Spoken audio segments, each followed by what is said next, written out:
যেখানে কোন নবী তার উম্মতদেরকে হেদায়েত দিতে পারেনি, নবীদের ক্ষমতা নাই, সেখানে আপনার এই কবর খানকার এই ভ্রান্ত হুজুর, এই মূর্তি, এই মুফতি, এই পীর হেদায়েতের ডিলারশিপ নিয়ে বলছে যে আমার মুরিদ হও, আমি হেদায়েত দিব।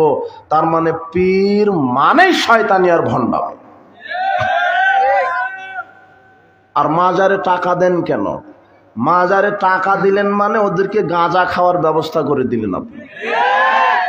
আচ্ছা, মানুষের কি কমন সেন্স নাই নাকি যে ও তো পীরকে সন্তুষ্ট করার জন্য টাকা দিচ্ছে, গরু খাসি দিচ্ছে, তো পীর তো মারা গেছে। আব্দুল কাদের জিলানী বাংলাদেশে কোনোদিন আসেনি, তার নামে মাজার। বায়েজিদ বোস্তামি কোনোদিন আসেনি, তার নামে মাজার। তো মরা মানুষকে টাকা দিলেন, গরু দিলেন, খাসি দিলেন, তো এই টাকা খায় কে গো? দিলেন তো আব্দুল কাদের জিলানীকে, কিন্তু খেলো কে?